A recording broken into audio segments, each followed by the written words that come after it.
Creating momentum in network marketing. Yan yung pag-uusapan natin. Creating a momentum. Number one, isa-isay na natin to, is you need to set a clear and urgent goal.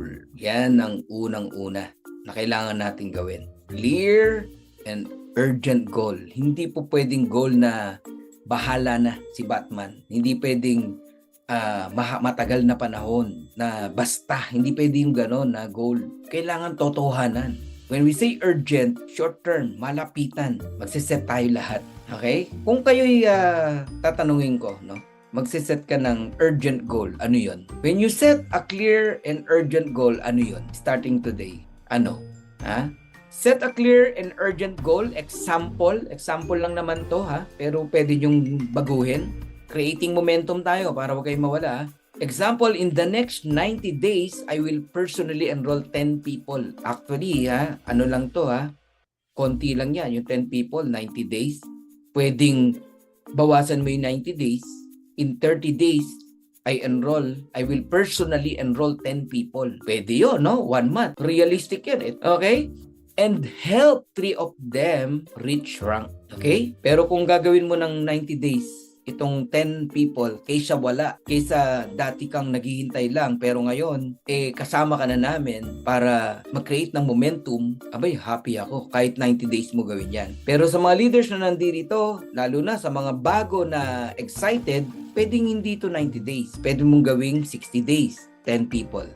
And help 3 of them na magkaroon ng rango, either silver or bronze, no? Pwede mo rin gawin 30 days. Gusto nyo talagang bilisan, why not? Walang masama ron. 10 people in a week, pwede yan. Pwedeng gawin talaga yan. Pwedeng mangyari yan. Actually, yun ang ginawa ko Alright? And kailangan may 3 doon na mag-rank up. Hindi pwedeng in-enroll mo lang. Ibig sabihin, kaya sila nag-rank up, at least yung 3 doon may nag-rank up, tinuruan mo sila. Ginabayan mo sila. Okay? Nagkaroon ka ng service sa kanila. And create a short-term campaign, 30 to 90 days, with intense focus and action. Hindi po pwedeng nag-set ka lang ng goal pero wala lang. May urgency kapag klaro at may deadline, may action. Una, itatak nyo sa mind nyo, 90 days lang to. Na hati-hatiin natin sa 60 days, sa 30 days, sa weekly. Tapos, bawat araw, oras, intense, focus talaga tayo. Talagang massive action ang gagawin natin. Okay? Number 1 yan Set a clear and urgent goal. Klaruhin nyo yan sa inyong mga sarili. Number 2, massive action in a short time. Nakita nyo, no? Kasi walang momentum na mahabang panahon mo gagawin. Ang momentum, pag sinabing creating a momentum, 90 days lang. Dapat meron ng nangyari. May ganap na, no? Meron ng resulta. Ganon. And yung mga susunod na buwan, alagwa ka na nun. 90 days, dapat makakreate na tayo ng momentum. Massive action in a short time. So, anong kailangan gawin? Sinabing massive action, hindi talaga pwedeng tatamad-tamad tayo. You need to talk to as many prospects as possible daily. Talagang gagawa ka ng way para marami kang makausap. Sa mga umaasa sa ads, sa mga hindi mo kilala, mag-ads ka ng mag-ads talaga. Mag-boosting ka. Sipagan mong sumagot. Galingan mong sumagot. Galingan mong magpa-three-way call sa mga coaches, sa mga apply. Magtulungan tayo. Okay? Sa mga magaling naman mong prospect sa labas, no? Dapat wala ka sa room, sa kwarto mo, lagi kang nasa labas. Nakikipag-usap ka, no? Sa mga kahit saan, sa car wash, sa restaurant, anywhere. So talk as many people o talk as many prospect as possible. A month? No, daily. Daily kasi nga nagkikreate tayo ng momentum Wala kang sasayangin dapat na araw. Every single day, meron tayong kausap dapat. Okay? And run presentations, webinars, or Zooms consistently. Kung meron kayong ginagawang Zoom or face-to-face, tuloy nyo lang yan. But you need to become consistent every single day. Dire-diretso yun, gawin natin. Gawin nating healthy, no? Agahan natin maggawa ng mga link, no?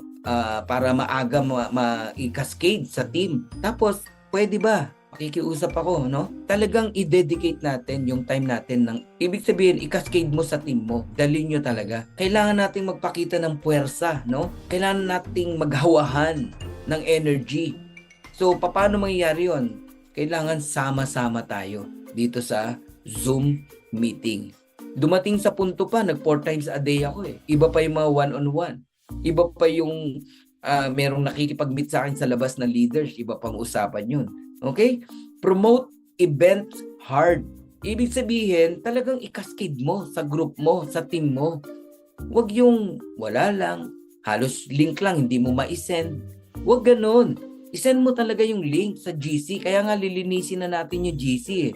So dapat sa GC nyo, once we are united, kung tayo iisa ng adhikain, iisa tayo ng mindset, iisa tayo ng itinuturo, iisa tayo ng puso, no? Aba, marami tayong kayang gawin. Alright? So, take a massive action in a short time. Hindi po pwedeng naghihintay tayo. Tama na, enough na yung paghihintay. Gusto ko lahat tayo talagang magtatrabaho. So, number 3, eto na yun actually. Number 3, lead by example. Kailangan sa atin mag-i-start. Okay? Hindi po pwedeng turo lang tayo ng turo, pero hindi naman natin ginagawa. Walk you talk. Gawin mo yung idea mo, magsisimula sa iyo, pababa. Hindi pwedeng turo ka lang ng turo, pero ikaw di mo ginagawa. Lead by example. How? Be the hardest working person in your team. Kailangan nakikita ng team mo. Lagi kang visible, no? Talagang ikaw mismo nag-i-invite, nagtatatawag, gumagawa ng idea na pwedeng makatulong sa lahat, no? So be the hardest working person in your team. Show your daily activities, calls, messages, follow-ups, enrollment. Daily yan, guys, ha? Hindi yung kung kailan mo lang maisip. Nakikita nyo? So, daily. May activities ka. May mga tinatawagan ka. May mga mini-message ka. I-apply nyo lahat ng natutunan nyo sa training. Oh, 3-way call. Ganun. Follow-up sa mga downlines na mga nag-set ng goal. Pa-meeting ka. Enrollment. Dapat umulan ng enrollment. At pag may enrollment, talagang ipopost natin. Mag-iingay tayo. Isa-celebrate natin. Okay? Your energy will duplicate down your team. So, kanino magsisimula? Sa atin. Sa atin. Tayong mga upline coaches, tayong mga nagli-lead sa bawat grupo natin. Hahawahan natin sila ng energy. Yung energy maduduplicate sa kanila. Down the line, gagayahin nila tayo. Doon tayo makakapag-create ng momentum. Number 4, help your team win fast. Kasi mawawala yan pag hindi mo sila tinulungan. Pag walang kinikita, ganun talaga. Wala tayong magagawa eh. May pangangailangan, di kumikita, may mga bayarin, maghahanap ng ibang kumpanya. Ganun po yun. So tayong mga upline, pag may bago, tulungan nyo agad na mag-rank up, kumita, makita nila yung beauty ng business natin. So help your team win fast. Guide new members to earn their first commission quickly. Let's say $100. Mag-enroll sila ng 4. Happy na yan. Kumita yan ng $100. Tapos 1 linggo lang kinita nila. O 2 days lang kinita nila. Parang ako nung nagsimula rito, 2 days cut off agad, no? Kasi January 18, January 20, cut off na. Aba, kumita ako ng $165. Masayang-masaya na ako noon. Kasi 2 days lang yun eh. O, sa employment, para kitain mo ang $165 o 10,000 pesos, how many weeks para kitain mo yun sa employment? O how many days? 2 days lang sa Live Good, di ba? So, i-guide natin yung members natin. Dapat kumita sila. Siyempre, ililid mo sila na mag-enroll. Tuturuan mo talaga sila. Bibigyan mo sila ng simple goal setting para kumita sila. Ganun po yun. Maka-enroll sila ng 2, bawi na sila. May $50 sila. Ang nilabas lang naman nila, $50. Ganun dapat. Okay? And, ano to pag may mga bagong pumapasok sa atin, ganyan ang gagawin natin. Anong susunod? Help them enroll their first 2 to 3 people. Yan ang target mo sa kanila. Magkaroon agad ng at least 3 direct yung bago mong members, bago mong downline. Ikaw na matagal na hanggang ngayon, 3 direct lang na active, wala ka. Abay, baka kailangan ng guidance ng upline mo para magkaroon ka ng 2 to 3 people o direct. Ang goal natin is short term, pwede ba na tuwing merong papasok na bago, tulungan natin sila, i-guide natin sila. Una, kumita agad, commit, di ba? And makapag-enroll at least 2 to 3 people in a week. Ganun po. Huwag yung tagalan na isang buwan na wala pang direct, wala pang downline. Anong ginagawa nyo? Anong ginagawa ng downlines nyo? At ikaw na nag-enroll sa kanya at ikaw na apply ng mga tao na yan. Okay? Kaya dito sa community natin, maggawin natin healthy to, maniwala kayo. Usually, alam mo kung sino pa yung nanghihina? Leader na hindi naka-plug in. Pag hindi ka naka-plug in, dal moment, kung ano-ano naiisip mo, ayun, hanggang sa na-entertain mo na iba't ibang company na dumadating sa'yo. Pero pag busy ka, ako wala na akong panahon para mag-check pa ng kompla ng ibang kumpanya or mag-entertain pa. Wala na Bakit? Dito hindi na ako magkanta o gaga Diba?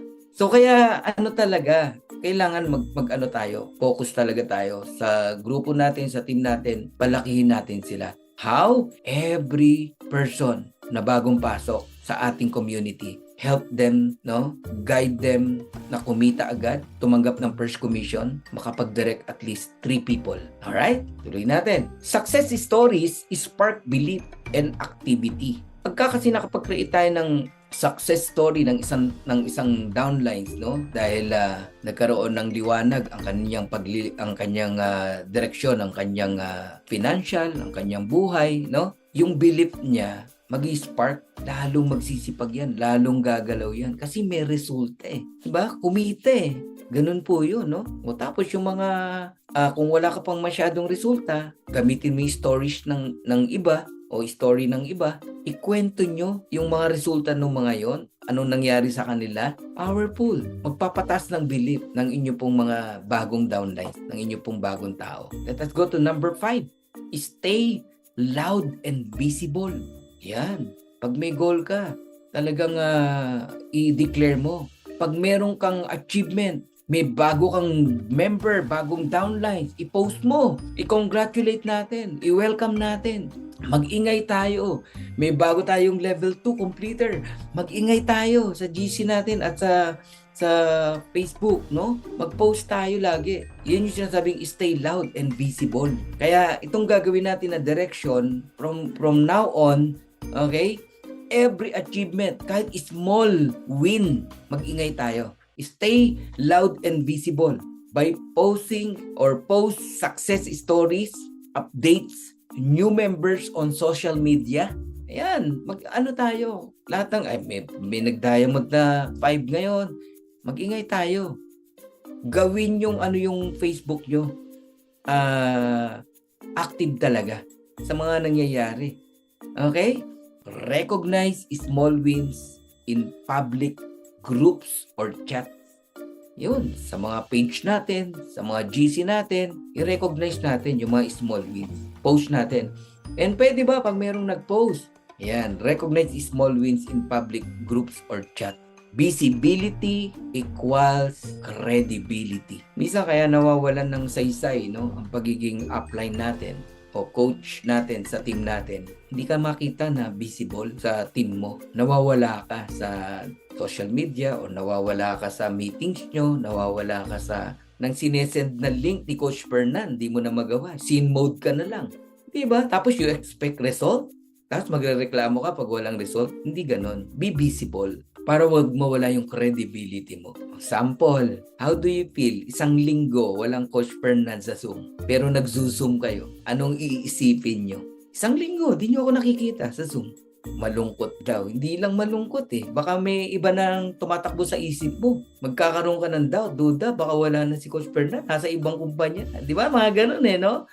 Yun yung sinasabi ko. Na if you are not visible sa team mo, ang credibility mo mawawala. Yan ang ingatan nyo po. Sayang. Sayang yung sinimulan nyo. Di ba? Nalagasan ka ng team. Ang dali lang ibalik yan Basta alam mo yung ginagawa mo. Kasi sa leaders incantation, ang leaders, believe not doubt, build and create. When we say build and create, may kasama talagang paglagas. May time talaga ng taglagas Pero dahil meron kang leader ka, meron kang enough na knowledge kung paano mo siya na-build, kaya mong ulitin uli. Yun ang totoong leader. Yun ang totoong builder. Hindi yung solution mo, other company.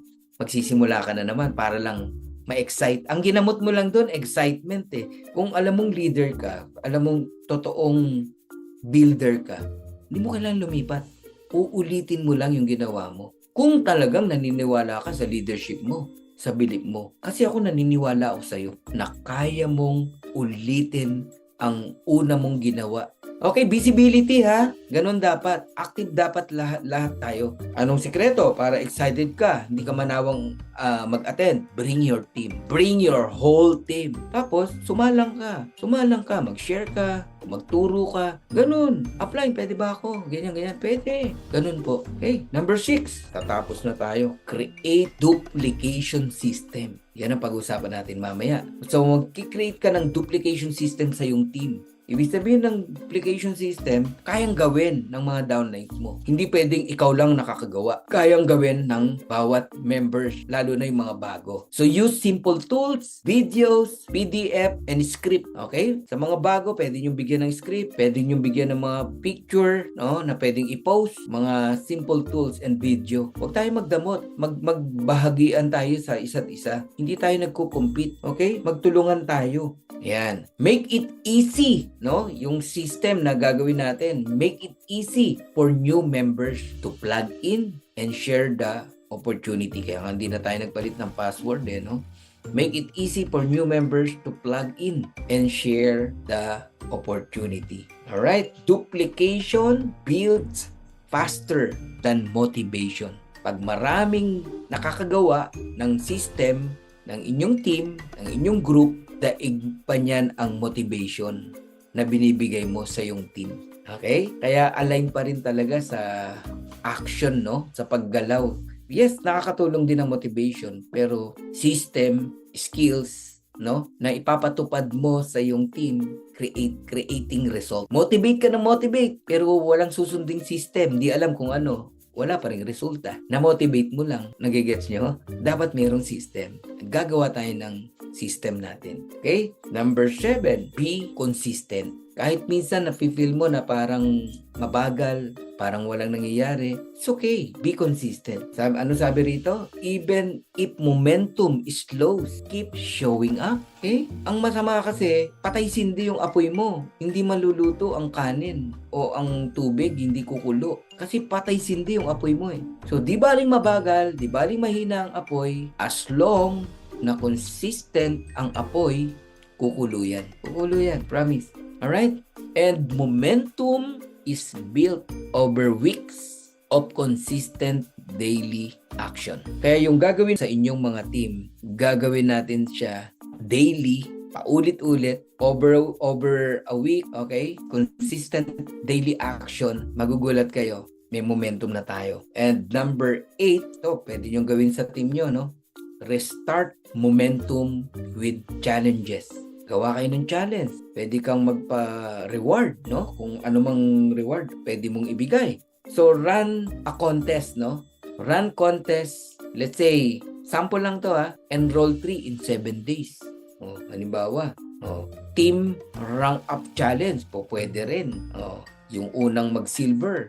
O kaya naman, yung mga magsi-silver, meron kang something. Yung mga mag-gold, meron kang something. Mga parang gano'n, no? So, run contest. Enroll 3 in 7 days. May pa-contest ka sa team mo.